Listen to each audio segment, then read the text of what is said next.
Emily Carter never thought a simple sentence could change how she saw her marriage. When Jason said it, they were sitting in their quiet living room, the soft glow of the lamp reflecting off framed wedding photos that had once made her smile without effort. "It's only watching," he said calmly, as if explaining something small and harmless. Emily looked at him, unsure whether she had heard him correctly, watching what exactly she wanted to ask, but she didn't. Instead, she studied his face, searching for the man she had married 8 years earlier. Jason wasn't cruel. He wasn't careless. He was thoughtful, steady, and usually careful with his words. That's what made this moment so unsettling. Their marriage had always been built on trust and communication. They met in college, bonded over shared dreams, and built a life that looked peaceful from the outside. A modest home in a quiet neighborhood, weekend routines, shared responsibilities, and conversations that used to stretch late into the night.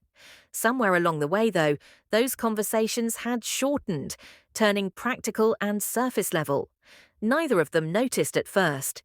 It started with small changes. Jason became quieter, more distracted. Emily assumed it was work stress. She supported him, gave him space, and trusted him. Trust had never felt risky before. That evening, when he finally explained himself, his words were careful.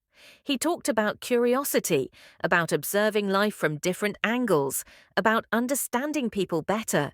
He insisted it wasn't about crossing boundaries or doing anything wrong. He emphasized rules, respect, and transparency. He repeated that word again and again, watching. Emily listened without interrupting. Her heart wasn't racing, but it felt heavy. Not because of jealousy, but because something private between them suddenly felt exposed. Marriage to her wasn't just about commitment, it was about emotional safety. She asked questions, calm but direct. Why now? What was missing? Jason answered honestly, or at least as honestly as he knew how. He admitted he felt distant lately, disconnected from himself, unsure of how to talk about it. Watching, he claimed, made him reflect, not escape. Emily didn't argue that night. She didn't agree either. She asked for time. The following days were filled with quiet reflection. Emily replayed their years together, searching for signs she might have ignored. She realized how easily routine can hide emotional gaps. Nothing dramatic had happened, and yet something important had shifted.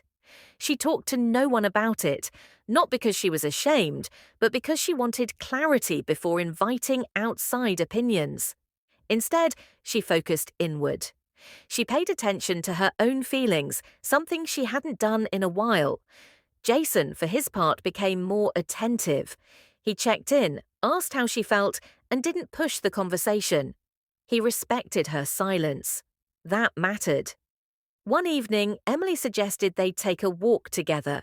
No phones, no distractions, just them. They walked through their neighborhood as the sky turned gold and the air cooled.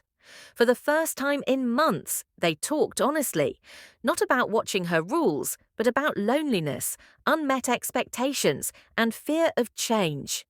Emily admitted she felt taken for granted. Jason admitted he felt emotionally stuck. Neither blamed the other, they simply listened. That conversation didn't solve everything, but it shifted something important. Emily realized that what scared her wasn't the idea Jason mentioned, but the possibility of growing apart without noticing. Jason realized that his curiosity was rooted in something deeper, a need for connection and understanding, not distance. Days turned into weeks. The topic didn't disappear, but it transformed.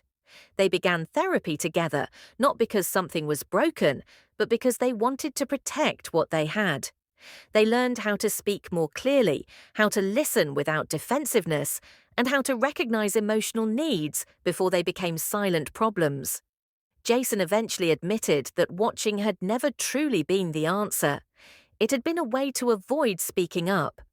Emily admitted she had been afraid of conflict, choosing peace over honesty too often. Their marriage didn't return to what it once was. It grew into something stronger, more aware, and more intentional.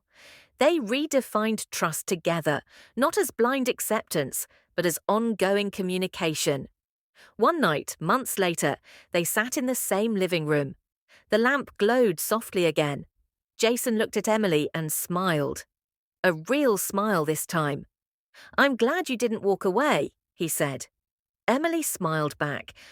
"I'm glad we chose to talk. What he once said was only watching became a turning point, not because of what it meant, but because of what it revealed. Sometimes the most uncomfortable conversations are the ones that save us." Thanks for watching PLZ. Like and subscribe.